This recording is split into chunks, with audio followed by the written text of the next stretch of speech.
Ini doa kami Tuhan, ini iman kami, ini pengakuan kami. Saudara, dalam beberapa hari mendatang, tanggal 16 September kita akan masuk tahun Ayin Gimel. Saya ingin luruskan beberapa hal. Kita akan menjadi sebuah generasi yang berbeda. Kita bersyukur dengan hamba-hamba Tuhan yang melayani kita. Tapi Tuhan tidak pernah memanggil kita untuk jadi seperti si A atau si B. Sebab kita adalah bagian dari generasi Yoel, di mana Alkitab berkata generasi itu sebelumnya tidak pernah ada dan tidak akan pernah ada lagi. Saya melihat kita dibawa dalam sebuah fenomena-fenomena ajaib dalam tahun-tahun terakhir ini. Tapi saya juga percaya kita akan juga jadi sebuah generasi Mikael, yang Alkitab berkata Mikael itu menyertai akan umat Tuhan, sehingga meluputkan dari masa kesusahan besar. Ada suatu proteksi Tuhan yang ajaib akan berlaku dalam hidup semua orang yang mencintai Dia. Tapi saya juga percaya kita merepresentasi sebuah generasi Yosua yang masuk tanah Kanaan, menduduki, menguasai untuk kemuliaan nama Tuhan. Dan kerajaan Tuhan akan dibangun dengan luar biasa. Saya percaya kita akan naik dan tidak turun. Jadi kepala dan bukan ekor. Di atas dan bukan di bawah. Tidak akan biasa-biasa lagi. Kita akan punya reputasi nama baik yang ajaib. Dan kita menikmati masa damai, masa shalom yang luar biasa. Dan saya berdoa dalam nama Tuhan Yesus, tidak ada pekerjaan yang tidak tuntas. Di tangan kita anak-anaknya semua akan tuntas. Dan kita akan finish strong. Kita akan selesaikan semuanya dengan kuat. Ayin Gimel membawa kita tidak menjadi siapapun, tapi jadi seperti yang Tuhan tetapkan dalam kehidupan kita. Dan saya percaya dalam anugerah Tuhan kita diberi kemampuan yang ajaib. Hamba berdoa dalam nama Tuhan Yesus, roh hikmat, wahyu dan pengertian yang turun sore hari ini membuka akan mata rohani kami Tuhan. Dan kami percaya kami ada dalam rencana Tuhan yang sempurna. Semua yang bukan dari Tuhan, rancangan setan dibatalkan. Semua yang bukan dari Tuhan tidak pernah terjadi. Semua perkataan negatif, semua panas jahat, semua perkataan sia-sia, semua perkataan yang salah dibatalkan semua dalam nama Yesus. Dan Tuhan ganti dengan perkataan yang dari Tuhan dalam hidup kami. Terima kasih Bapa, dan biar namamu dipermuliakan malam hari ini. Semua kami boleh dilawat Tuhan, diubah dan diberkati di dalam nama Tuhan Yesus. Dan semua kita yang siap terima firman-Nya berkata, amin. Silakan duduk dalam hadirat Tuhan. Saya mau ajak kita meneruskan apa yang minggu lalu sudah kita pelajari. Kita akan lihat pada Matius pasal yang ke-19. Saya kemarin berkata minggu lalu selama 3 kali ini sampai dengan minggu depan, kalau Tuhan izinkan, saya masih akan membahas tentang Ayin Gimel, menyiapkan kita untuk masuk tanggal 16. Tapi sekaligus saya mau sampaikan tanggal 12 sampai 15, Morris Sirlo dengan beberapa hamba Tuhan akan bersama dengan kita. Dan tanggal 18 dan 19, Benihin akan bersama dengan kita. Sekarang mari kita lihat Matius 19, mulai ayat yang ke-16 sampai dengan ayat yang ke-26. Judulnya Orang Muda yang Kaya. Ada seorang datang kepada Yesus dan berkata, Guru, perbuatan baik apakah yang harus kuperbuat untuk memperoleh hidup yang kekal?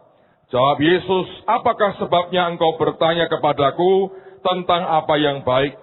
Hanya satu yang baik. Tetapi jikalau engkau ingin masuk ke dalam hidup, turutilah segala perintah Allah. Kata orang itu kepadanya, perintah yang mana? Kata Yesus, jangan membunuh, jangan berzina, jangan mencuri, jangan mengucapkan saksi dusta. Hormatilah ayahmu dan ibumu, dan kasihilah sesamamu manusia seperti dirimu sendiri. Kata orang muda itu kepadanya, semuanya itu telah kuturuti, apalagi yang masih kurang. Kata Yesus kepadanya, jikalau engkau hendak sempurna, pergilah, jualah segala milikmu, dan berikanlah itu kepada orang-orang miskin. Maka engkau akan beroleh harta di surga. Kemudian datanglah kemari, dan ikutlah aku. Ketika orang muda itu mendengar perkataan itu, pergilah ia dengan sedih sebab banyak hartanya.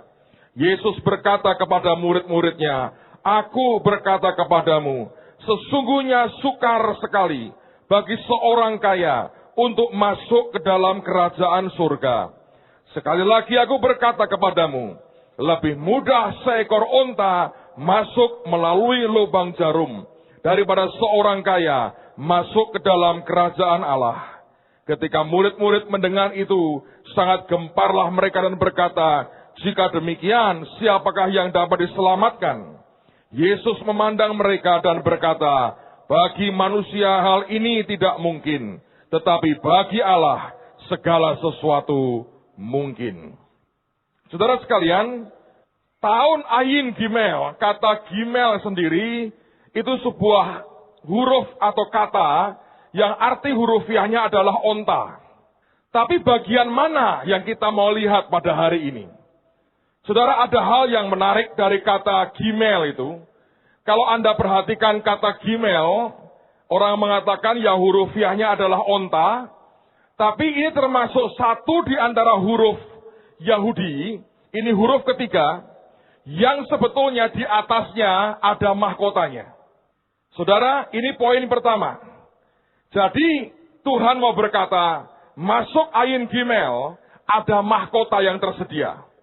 Mahkota itu simbol upah, simbol otoritas, simbol blessing Tuhan, simbol kemuliaan Tuhan yang luar biasa. Tetapi yang menarik adalah kita bertanya begini, lalu bagaimana kita mendapatkan akan mahkota itu? Talmud Yahudi, orang Yahudi membaca Taurat dan Talmud. Talmud Yahudi mengatakan begini, bahwa kata atau huruf Gimel ini sebenarnya gambaran dari orang kaya yang sedang berlari mengejar orang miskin untuk menolong dia. Sekali lagi saya mau ulang, Talmud Yahudi mengatakan Gimel adalah simbol dari orang kaya yang lari mengejar kepada orang miskin untuk memberikan pertolongan kepada orang miskin itu. Nah, kalau saya gabungkan dua pengertian tadi, bahwa Ayin Gimel itu tahun di mana Tuhan sediakan mahkota buat kita, maka mahkotanya itu akan didapat dengan cara kalau Anda dan saya lari dan tolong seseorang yang membutuhkan akan pertolongan. Saudara, ada orang berkata, Pak, saya bukan orang kaya. Saya berkata buat saudara, saya orang kaya. Kalau Anda mengaku dirimu miskin, Anda sedang mengutuki dirimu sendiri. Pak, tapi uang saya nggak banyak. Bukankah Anda bisa memberikan satu nasi bungkus kepada satu orang tiap hari tanpa mengurangi jatah makanmu? Maka artinya kita sudah diberi Tuhan sebuah kelimpahan, walaupun tiap orang porsinya berbeda-beda. Masuk tahun depan, kita harus makin melatih hidup kita jadi orang kaya yang diberkati Tuhan, yang lari kejar cari orang miskin untuk bisa menolong dia. Dan saya berkata buat saudara, itulah yang sebenarnya akan membuat kita naik mencapai apa yang Tuhan mau. Kita diajar dengan lagu yang berkata, harus naik di atas gelombang. Pertanyaannya adalah gelombang apa yang kita harus naiki? Saya mau katakan buat saudara, gelombang yang sedang datang adalah gelombang ini. Di mana ada orang kaya yang diberkati Tuhan, cari orang miskin, dia kejar orang miskin itu, dan dia tolong. Dan dengan demikian Tuhan berikan mahkota kemuliaan dalam hidupnya. Kalau saudara ingin menikmati the best blessing dalam hidupmu, maka Ayin Gimel mengajarkan kepada kita, ini tahun merupakan tahun di mana kita bisa berkata, aku akan tolong mereka yang membutuhkan. Dan tiba-tiba Tuhan berkata, engkau memiutangi aku dan Tuhan akan ganti berlipat kali ganda. Kira-kira sekian minggu yang lalu anak saya pulang bawa buku. Dia bilang, papi aku pulang bawa buku, bukunya bahasa Inggris. Saya berkata, saya baca dulu. Saya selalu mau berkata, saya tidak mau kalah sama anak saya. Kalau ada buku baru bagus, saya baca dulu. Nanti saya ngerti yang dia baca, saya sudah tahu. Anda tidak boleh jadi orang yang dengan gampang menyerah kalah dengan siapapun. Saya tidak berjuang atau berkompetisi dengan jelek, saya ambil yang bagusnya. Tadinya sebetulnya saya nggak minat baca. Judulnya adalah Start Something That Matter. Mulailah sesuatu yang berarti dalam hidup kita ini. Ditulis seorang yang bernama Blake Mycoskie. Saya nggak kenal namanya, tidak tahu siapa dia. Tadinya saya pikir, ini buku apa ya, saya mau iseng-iseng baca aja. Tapi ketika saya perhatikan covernya aneh sekali. Si penulis itu sedang berfoto dan dia memegang sebuah plakat dengan tulisan Toms. Begitu saya lihat akan tulisan itu, saya kaget. Dan saya berkata, ini ada kaitan dengan kita. Saudara, kenapa? Karena hari-hari ini kami lagi ngatur, di Amerika ada perusahaan sepatu namanya Toms.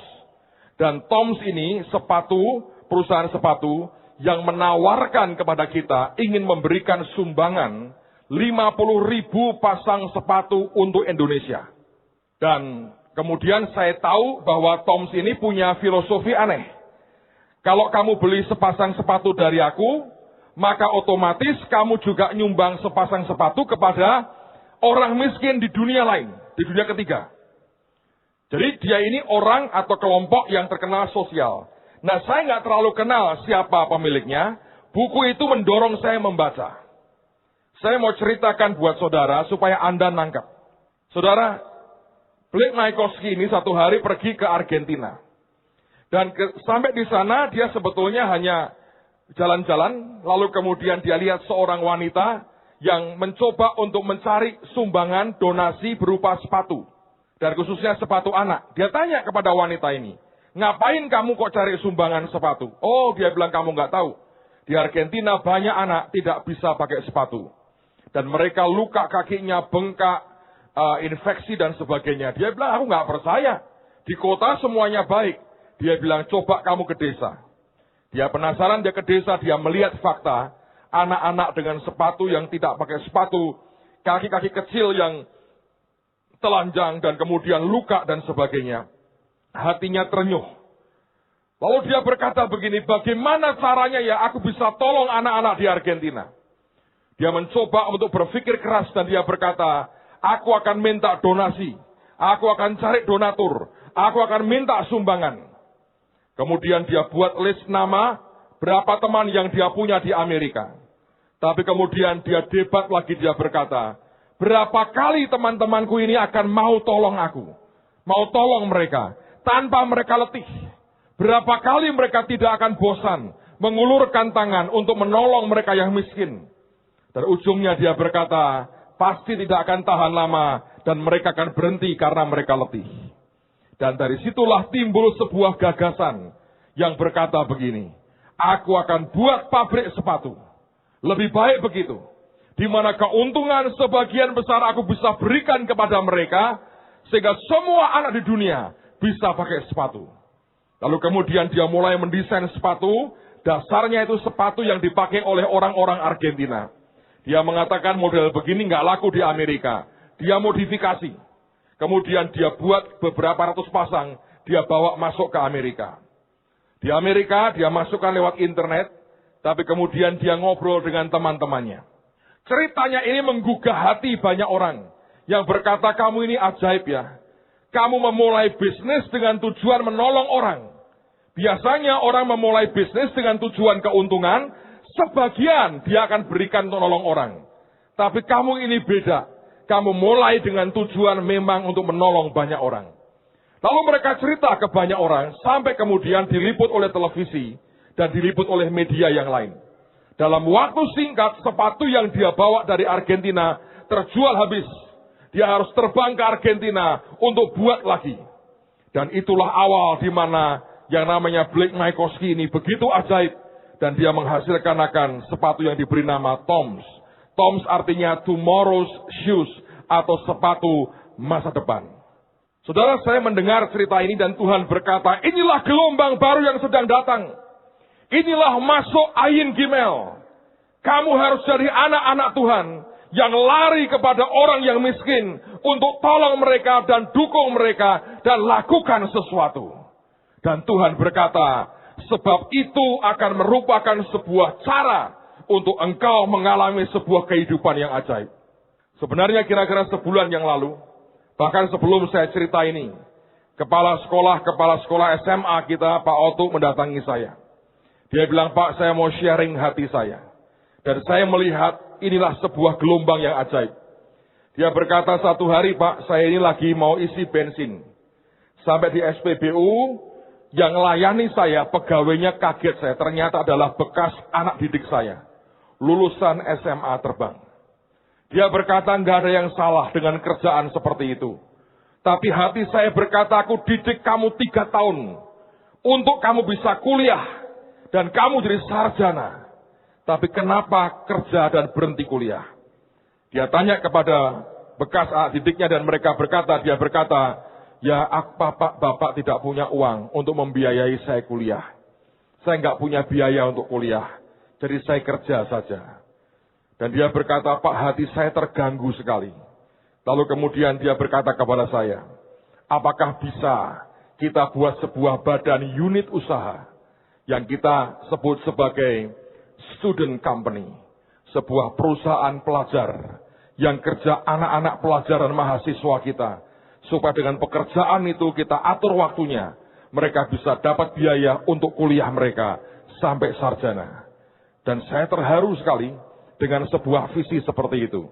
Kami mencoba sedang menformulakan bagaimana terbaik. Tapi saya berkata, gelombang ini akan datang. Ayin Gimel artinya Anda harus jadi orang yang kejar orang miskin. Dan dalam anugerah Tuhan kau berkata, aku akan tolong hidupmu. Kalau itu dikerjakan dalam kehidupan kita, saudara akan melihat terang Tuhan yang ajaib. Karena itulah saya percaya rumah Shalom segera akan selesai. Rumah sakit juga akan tuntas untuk kemuliaan nama Tuhan. Bukan karena kekuatan 1-2 orang, tapi Tuhan berikan umat di tengah-tengah kita yang tahu apa yang harus dikerjakan untuk menuntaskan apa yang Tuhan mau. Saya ingin segera melihat orang-orang tertolong, diberkati, dan anak-anak juga mendapatkan tempat tinggal yang layak, dan mereka bisa tumbuh dalam keajaiban Tuhan. Nah, ini contoh yang ajaib dari firman Tuhan. Lihat lagi Kejadian sekarang, pasal yang ke-24. Kitab Kejadian pasal yang ke-24. Ini cerita yang ajaib sekali. Abraham mencari menantu. Kita akan baca mulai ayat yang pertama dari Kejadian pasal yang ke-24. Coba kita lihat pelan-pelan ya. Kita akan baca sampai dengan ayat yang ke-27. Supaya Anda mengerti akan kisahnya dengan baik. Kejadian pasal yang ke-24 mulai ayat yang pertama. Adapun Abraham telah tua dan lanjut umurnya, serta diberkati Tuhan dalam segala hal. Berkatalah Abraham kepada hambanya yang paling tua dalam rumahnya, yang menjadi kuasa atas segala kepunyaannya. Katanya, baiklah letakkan tanganmu di bawah pangkal pahaku, supaya aku mengambil sumpahmu demi Tuhan, Allah yang empunya langit dan yang empunya bumi, bahwa engkau tidak akan mengambil untuk anakku seorang istri dari antara perempuan Kanaan yang diantaranya aku diam. Tetapi engkau harus pergi ke negeriku dan kepada sanak saudaraku untuk mengambil seorang istri bagi Ishak anakku. Lalu berkatalah hambanya itu kepadanya, mungkin perempuan itu tidak suka mengikuti aku ke negeri ini. Haruskah aku membawa anakmu itu kembali ke negeri dari mana tuanku keluar? Tetapi Abraham berkata kepadanya, awas, jangan kau bawa anakku itu kembali ke sana. Tuhan Allah yang empunya langit, yang telah memanggil aku dari rumah ayahku, serta dari negeri sanak saudaraku, dan yang telah berfirman kepadaku, serta yang bersumpah kepadaku demikian, kepada keturunanmu lah akan kuberikan negeri ini. Dialah juga yang akan mengutus malaikatnya berjalan di depanmu, sehingga engkau dapat mengambil seorang istri dari sana untuk anakku.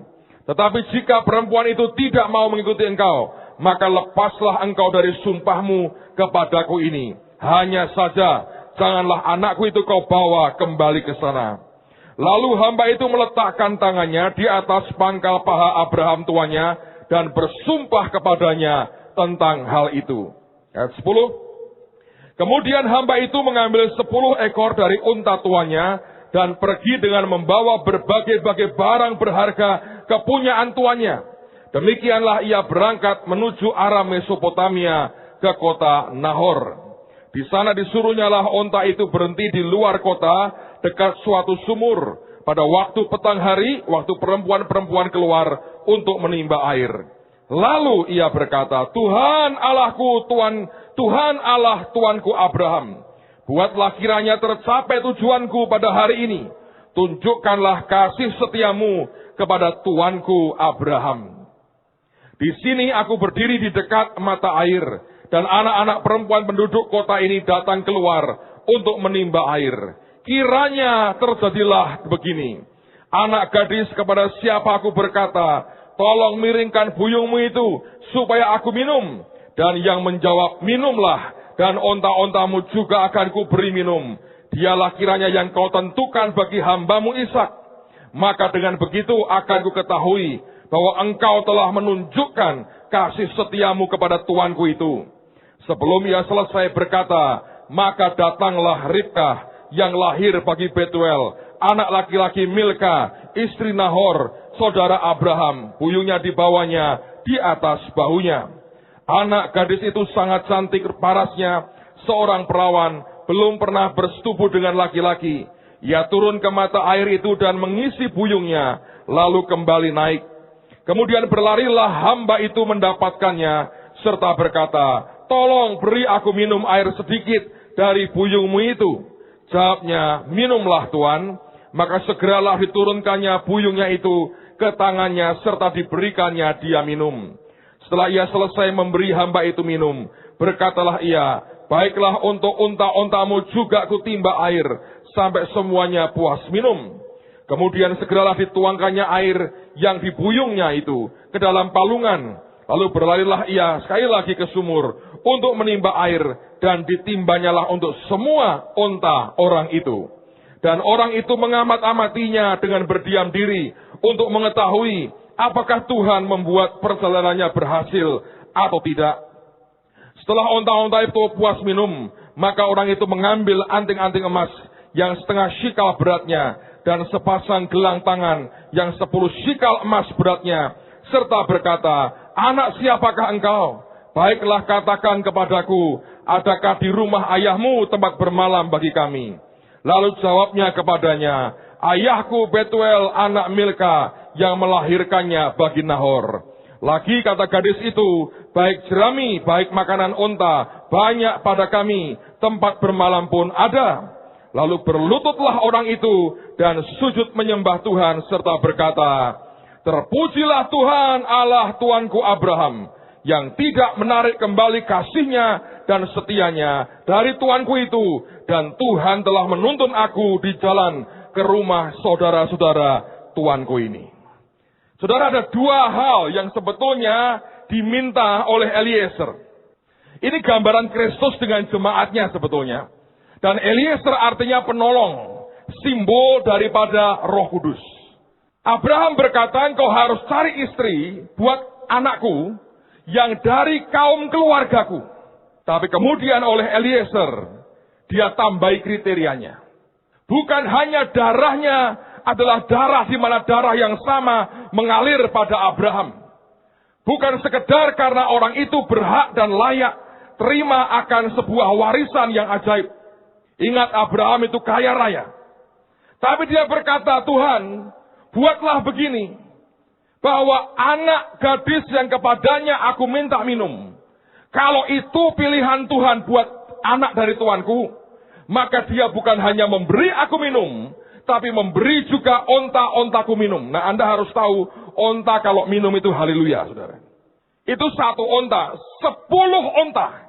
Artinya kalau dia tidak punya kemurahan hati untuk menolong tidak akan mungkin terjadi. Dan ajaibnya, Tuhan kerja dengan luar biasa. Yang muncul pertama seorang bernama Ribkah. Dan ketika dimintain air minum, dia berikan air minum. Bukan hanya Eliezer, dia berkata, onta-ontamu aku akan beri minum semuanya. Dia nimbah entah berapa kali, memberi minum 10 onta, dan dia timbah sendirian. Saudara, Ayin Gimel artinya, Anda dan saya lari kepada orang miskin dalam sebuah kemurahan hati. Tolong mereka. Tolong dengan apa? Bukan hanya dengan harta.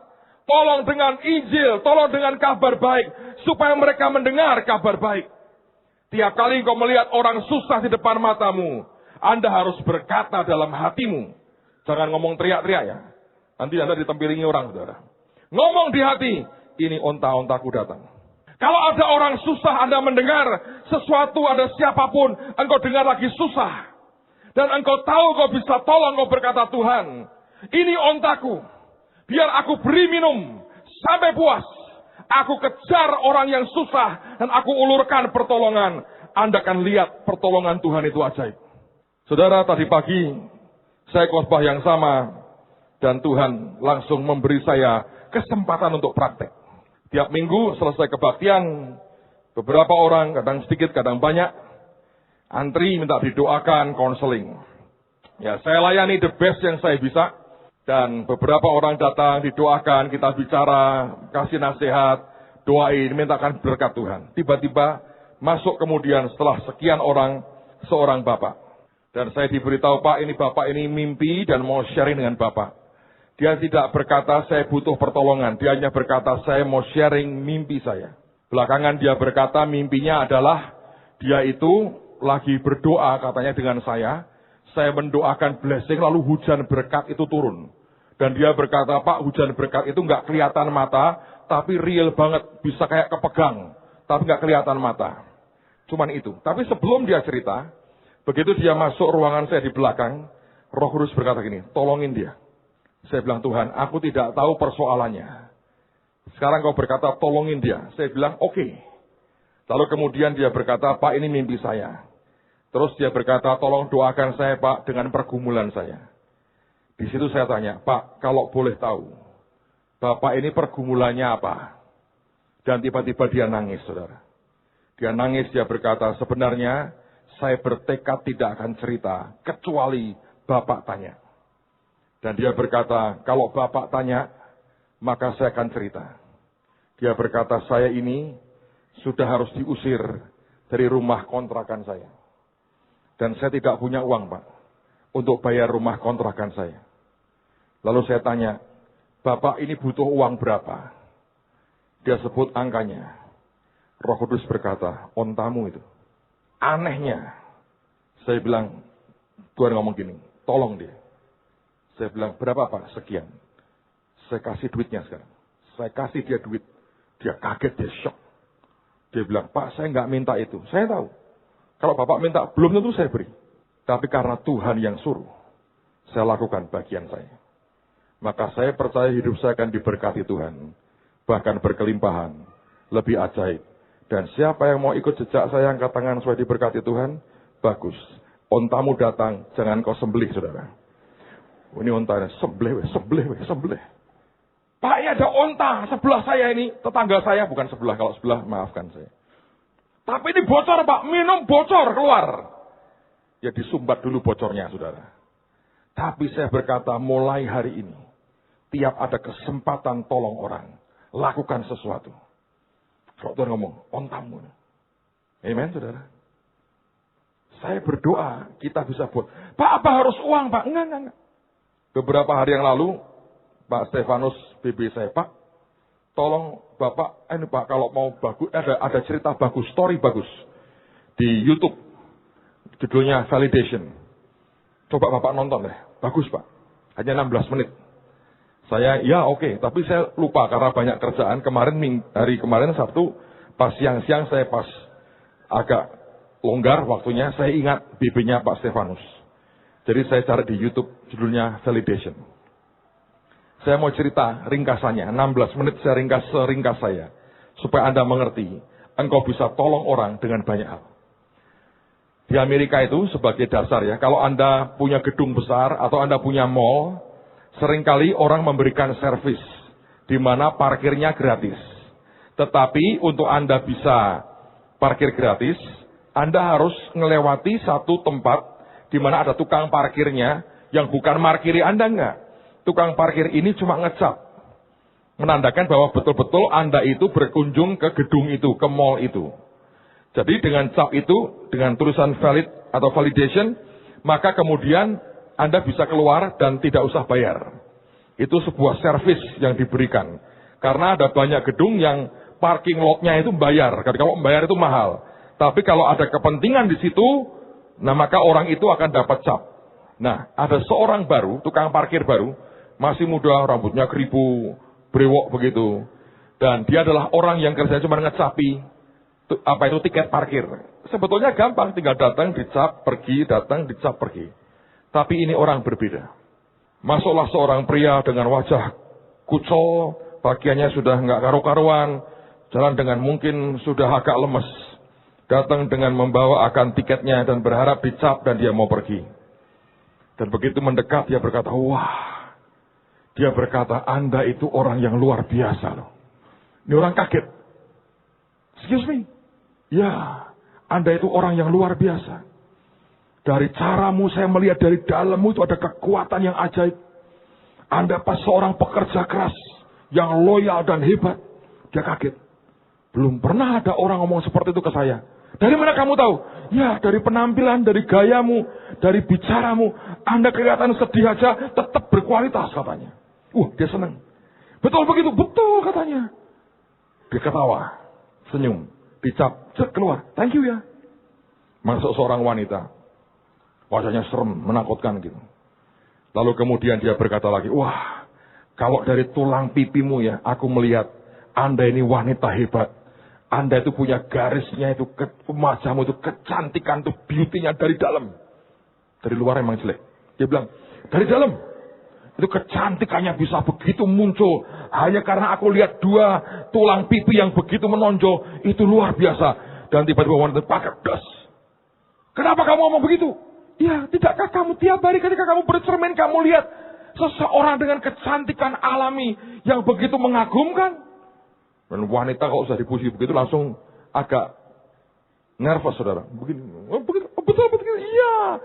Dia senyum dari sudah wajah mengerikan, senyum saudara. Lihat, waktu kamu senyum, lebih keluar. Sampai luar biasa. Dicap lagi, jebret. Lalu orang datang lagi. Setiap orang, dia omongi seperti itu. Sampai kemudian, saking terkenalnya, orang itu masuk ke gedung itu, nggak ada urusan yang muntah belanja-belanja apa sedikit, supaya bisa antri di tempat validation itu. Bukan untuk dicapnya, bukan modul untuk diomongi yang bagus. Itu orang antri panjang sekali. Nah, pegawai yang lain nggak tahu. Lapor ke bosnya yang punya guild building. Dia berkata, kamu tahu nggak pegawai barumu itu membuat gawat. Masa orang antri validasi sampai begitu lama? Ini membuat pemborosan, kerja nggak cepat, nggak efisien. Bosnya berkata, saya marahin. Kalau perlu saya mau pecat. Ini bukan yayasan sosial, ini bisnis. Kalau gini nggak bagus, dia turun disertai beberapa stafnya. Pakai jas begini, dia masuk, dia terobos akan antrian. Dan begitu mau ketemu orangnya, belum sempat bicara. Maka tukang parkir ini berkata gini, wah, Bapak, saya yakin Anda ini akan punya potensi jadi orang paling kaya seluruh Amerika. Kaget ya. Dari mana kamu ngomong begitu? Dari penampilan, dari ketegasan, dari cara jalanmu, dari semuanya, gerak badanmu, menunjukkan itu. Oh iya, katanya langsung dia betulkan jasnya. Saya orang kaya. Bapak punya potensi yang luar biasa. Kalau keluar senyum kebaikanmu, itu akan luar biasa. Dia itu ketawa. Betulkah begitu? Jelas Pak. Bapak tidakkah Anda bercermin tiap pagi? Anda lihat calon orang paling kaya di Amerika. Langsung happy, dia bisi pegawainya, tambahi gajinya, dia pergi saudara. Nggak ada kemarahan. Nah, suatu hari timbul sebuah masalah. Orang ini mau antri foto SIM. Dan itu antri juga. Nah, yang tukang fotonya seorang perempuan, cewek masih muda. Dia antri, begitu dia siap mau difoto, dia kaget sekali. Cinta pada pandangan pertama. Cinta itu memang indah, cinta juga rumit dan menyakitkan. Tapi toh orang tidak pernah kapok berurusan dengan cinta. Pokoknya kalau Anda ingin tahu kata yang aneh dan mengerikan sekaligus indah, namanya cinta. Orang buat puisi, orang buat film dan sebagainya. Beberapa orang mati bunuh diri karena yang sama. Percayalah ini rumit sekali. So, dia lagi mau foto, dia kaget. Dia lihat wanita cantik, jadi tukang foto, nggak ada senyumnya, dingin sekali. Dan dia berkata gini, wah, Anda adalah wanita yang spesial. Dia ngomong banyak, dia bilang, aku belum pernah lihat orang sepertimu. Kamu punya kecantikan yang luar biasa. Dia berkata, aku kagum loh. Aku belum pernah lihat orang yang seindah, secantik kamu. Tetap diam, cuek perempuannya.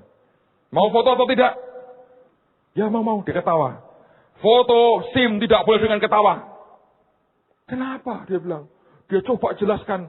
Dia penasaran, kenapa nggak tertawa nih cewek ini? Semua yang lain aku ngomong yang positif, keluar senyumnya, ini enggak. Akhirnya ditarik, sudahlah kamu nggak usah foto, ganti yang lain. Dan tiap hari dia antri di tukang foto yang sama. Ada kalanya bawa bunga, bawa hati-hatian, segala macam dari yang bagus sampai yang konyol dia buat. Dan selama berhari-hari, dia tidak bisa membuat wanita ini tertawa. Akhirnya malah energinya habis, saudara. Jadi orang nggak karu-karuan, kalau dia kerja, orang datang cuma dijebret. Kamu nggak ngomong apa-apa soal aku. Ya kamu baiklah. Yang lain datang lagi. Kalau aku, ya mau ngomong apa lagi. Dari orang yang bisa membawa senyum ke orang lain. Karena cintanya ditolak, dia gagal membuat senyum wanita itu. Habis kekuatannya. Diajak makan perempuan ini, ditraktir, diomongin apapun. Beku, tidak tertawa. Akhirnya dia dipecat, dikeluarkan dari pekerjaannya. Karena sudah tidak lagi sebaik sebelumnya. Dan satu hari dia seperti orang gelandang aja. Di pinggir jalan pergi ke taman, dia masuk ke mana itu Universal Studio di Amerika. Dan di sana ketemu dengan sepasang suami istri baru lagi honeymoon. Dia dimintain tolong untuk motoin. Dan ketika mau difoto, dia lihat, ini kok nggak bener sih. Kamu ketawa dong kalau difoto. Mereka coba ketawa. Enggak lah, ketawamu dibuat-buat. Terus dia tanya sama lakinya, kamu cinta bener gak sih sama istrimu? Oh iya. Lah istri kamu cinta bener gak? Iya. Tunjukkan dong kemesraan cintamu. Mereka berpandangan, mereka tertawa. Nah itu bagus, dia foto saudara. Lalu kemudian dia foto berkali-kali, sampai ada tukang foto ngelihat. Dia ngomong begini, tukang fotonya. Kamu bisa jadi tukang foto yang profesional. Karena kamu bisa buat orang senyum dengan natural dan luar biasa. Lalu kemudian dia mulai cari pekerjaannya apa? Tukang foto. Dari banyak orang dia datangi ke tempat-tempat itu. Dan dia tawarkan jasa fotonya. Dengan dibuat tertawa. Satu hari dia ketemu dengan seorang ibu yang duduk di kursi roda. Sedih sekali kelihatannya. Didatangi dan berkata, Ibu, Anda kelihatan hebat hari ini. Ibunya bilang, tidak. Aku sudah sakit lama. Keadaanku tidak baik. Dia berkata, Anda hanya tidak mengerti apa yang sedang terjadi. Aku melihat dari wajahmu, kamu ini orang kuat. Dan kamu orang yang tabah. Dan ibu ini terbelalak matanya. Betulkah begitu? Tidak ada orang mengatakan itu kepada saya. Lalu dia berkata, ya, cobalah kalau kamu senyum aja. Kamu akan lebih cantik dan luar biasa. Dan ini ibu malu-malu, nggak langsung senyum. Dia omongin lagi, betul. Seandainya aku punya ibu seperti engkau, bahagia hidupku, didampingi seorang ibu yang kuatnya luar biasa. Senyumnya keluar. Boleh saya foto enggak? Senyummu menawan sekali. Di foto jebret, tawarkan sekian $. Oke katanya. Dia bawa pulang fotonya. Satu hari saudara, dia juga lagi mau ngaftrikin film-film itu. Di sebelah dia itu ada orang juga mau yang sama, lagi nulis akan identitasnya. Dikeluarkanlah SIM-nya. Dia lihat foto SIM-nya, dia lagi tertawa. Dia bilang, loh, fotoku nggak boleh tertawa. Kenapa fotomu tertawa? Dia berkata, di ujung jalan itu, ada cewek tukang foto SIM. Dia yang membuat semua orang yang foto tertawa. Seperti apa perempuannya? Begini. Wah, orang itu pasti. Dia kejar, saudara. Dia ikut antri. Dan dalam antrian itu dari jauh dia melihat tiap orang yang foto, diajak ngomong, senyumnya keluar di foto. Dan tiba-tiba dia lihat perempuan itu Dan perempuan itu lihat dia, itu film didramatisir bagus sekali. Seperti Cinderella dan sinetron. Das, musiknya teng teng teng teng gitu. Dia kaget ketemu. Dan wanita itu untuk pertama kali senyum kepadanya. Dan dia berkata, wanita ini, aku sebetulnya sudah cari kamu lama. Aku masuk ke gedung-gedung untuk parkir. Sekedar supaya ketemu kamu, siapa tahu kamu kerja di gedung yang lain. Yang pria berkata, kenapa kamu cari aku?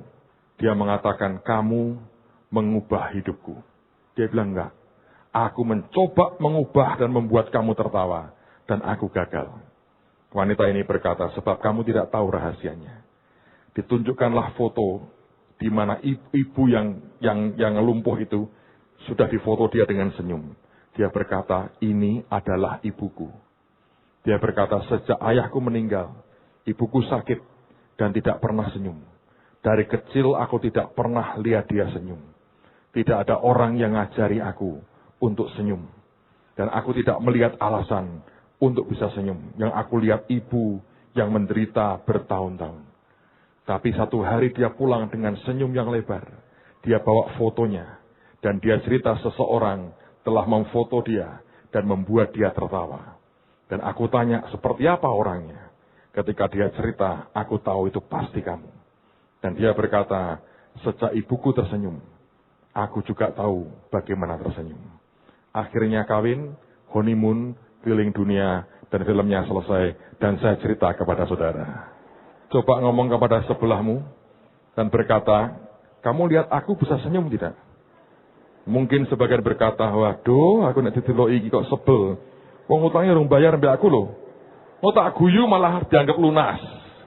Anda bisa berbuat sesuatu. Setiap kali Anda melihat ada orang susah, dalam hati, please dalam hati. Jangan teriak-teriak, ontaku. Dibalang sandal tenan saudara. Kalau Anda berkata, Tuhan, ini ontaku. Biar aku beri dia minum. Kalaupun tidak ada uang yang bisa aku belanjakan atau berikan buat dia. Minimal aku akan buat dia senyum. Aku akan ucapkan perkataan-perkataan yang positif. Yang membuat hatinya terangkat kembali. Dan kalau terjadi Anda masuk ke tahun Ayin Gimel. Saudara sekalian, Tuhan sedang mengerjakan sesuatu yang ajaib di tengah-tengah kita. Amin. Nah, poin yang kedua dan sekaligus poin yang terakhir. Mari kita lihat Yesaya pasal yang ke-60. Kitab Nabi Yesaya pasal yang ke-60, ada sebuah statement yang ajaib yang Tuhan ungkapkan buat kita. Kita akan lihat Yesaya 60, mulai ayat yang pertama sampai dengan ayat yang ke-7. Yesaya pasal 60, ayat yang pertama sampai dengan ayat yang ke-7. Kemuliaan Sion yang akan datang. Bangkitlah menjadi teranglah, sebab terangmu datang, dan kemuliaan Tuhan terbit atasmu. Sebab sesungguhnya kegelapan menutupi bumi, dan kekelaman menutupi bangsa-bangsa. Tetapi terang Tuhan terbit atasmu, dan kemuliaannya menjadi nyata atasmu. Bangsa-bangsa berduyun-duyun datang kepada terangmu, dan raja-raja kepada cahaya yang terbit bagi kamu.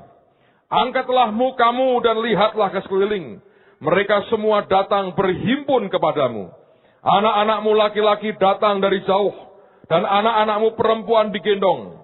Pada waktu itu engkau akan heran melihat dan berseri-seri. Engkau akan tercengang dan akan berbesar hati, sebab kelimpahan dari seberang laut akan beralih kepadamu. Dan kekayaan bangsa-bangsa akan datang kepadamu. Ayat 6 Anda perhatikan. Sejumlah besar onta akan menutupi daerahmu. Onta-onta muda dari Midian dan Eva. Mereka semua akan datang dari Sheba. Perhatikan. Akan membawa emas dan kemenyan. Serta memberitakan perbuatan masyhur Tuhan. Segala kambing domba Kedar akan berhimpun kepadamu. Domba-domba jantan Nebayot akan tersedia untuk ibadahmu. Semuanya akan dipersembahkan di atas mezbahku sebagai korban yang berkenan kepadaku. Dan aku akan menyemarakkan rumah keagunganku. Yang ajaib Alkitab berkata, onta-onta itu datang dari Sheba, dikatakan membawa emas dan kemenyan. Dan dengan itu dikatakan serta memberitakan perbuatan masyur Tuhan. Ain Gimel, kata Gimel artinya juga onta, dan onta-onta kita sedang datang, dan onta itu membawa emas dan kemenyan. Apa itu artinya? Saya percaya itu merupakan simbol dari kings and priests.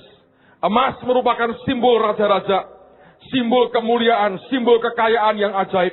Tapi kemenyan merupakan simbol dari para imam. Saya percaya inilah waktunya di mana keterampilanmu secara jasmani dan rohani, kekuatanmu secara jasmani dan rohani digabung jadi satu. Itu yang Alkitab berkata, kita adalah the royal priesthood, imamat yang rajani. Bukan cuma kita adalah imam dan raja yang terpisah, tapi saya percaya inilah waktunya di mana raja dan imam digabungkan jadi satu dengan sebuah kekuatan yang luar biasa dalam hidup satu orang, dua-duanya di tangan saudara. Lihatlah orang yang bernama Musa misalnya. Dia seorang jenderal yang hebat. Dalam zamannya dia mengalahkan serbuan 1 juta tentara Ethiopia. Dia seorang yang bisa mengatur negeri dengan luar biasa. Ada panggilan raja dalam hidupnya. Tapi jangan lupa dia menikah dengan anak imam yang di Midian. Dan kekuatan imam inilah yang dimiliki dalam hidupnya. Sehingga Musa bukan hanya canggih sekali ketika berurusan dengan rakyat. Tapi dia juga sangat paham bagaimana melunakkan hati Tuhan dan bicara kepada Allahnya. Lihatlah Yusuf yang luar biasa. Dia diberi cincin oleh Firaun, membuat dia jadi orang nomor 2 di Mesir setelah Firaun sendiri. Tapi jangan lupa, dia menikah dengan anak seorang imam di Mesir. Dan kekuatan raja dan imam ini digabungkan dalam satu bagian, namanya Yusuf. Dan dia mengendalikan seluruh negeri dan memberi makan seluruh dunia. Kalau Anda ingin berkembang dalam Tuhan, ingin maju, ingin mencapai sesuatu yang ajaib, inilah waktunya. Dua-duanya digabungkan. Jangan berkata, Pak, saya hanya pengusaha. Tidak ada faedahnya saya banyak baca Alkitab. Saya berkata, engkau membuang sebuah keimaman yang sebetulnya Allah sediakan buat kita. Saya juga seorang hamba Tuhan, tapi saya belajar untuk melihat banyak hal di luar dalam lingkup yang namanya gereja. Saya tidak bisa cerita semua, tapi saya menghadapi terlalu sering orang datang ke saya bukan tanya soal Alkitab, tapi tanya tentang pilihan-pilihan hidup. Dan mereka itu pejabat, mereka perwira, mereka apapun. Mereka berkata, saya mau dengar nasihat Bapak.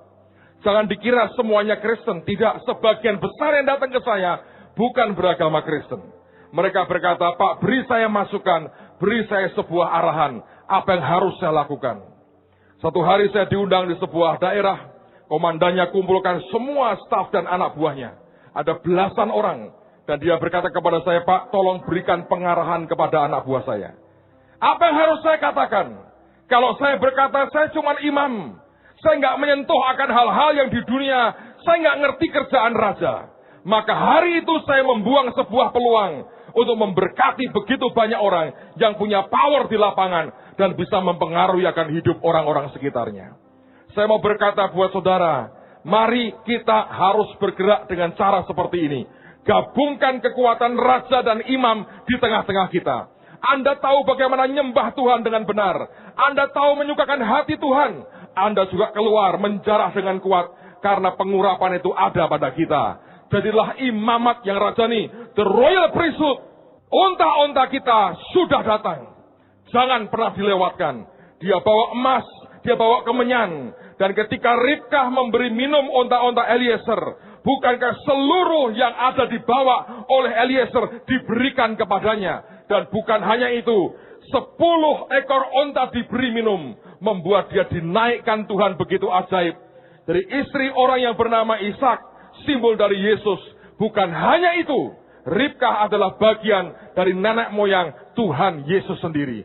Siapa yang tahu, kalau ada kemuliaan yang luar biasa, hanya ketika buyungnya dituangkan memberi minum 10 ekor onta. Tiap kali onta-ontamu datang, jangan ditolak saudara. Siapa tahu sebuah gerbang Tuhan sediakan untuk sebuah kemuliaan yang tidak pernah engkau duga sebelumnya. Yang percaya katakan amin. Siapa yang rindu Alkitab tergenapkan dalam kehidupan kita? Mari berdiri sama-sama. Mari bersyukur untuk apa yang Tuhan berikan dan kerjakan. Ingat masuk tahun Ayin Gimel. Ini merupakan tahun yang ajaib. Saya berdoa iman kita akan segera melompat dan menyambar dengan cepat apa yang Tuhan janjikan buat kita hari ini. Terima kasih Tuhan.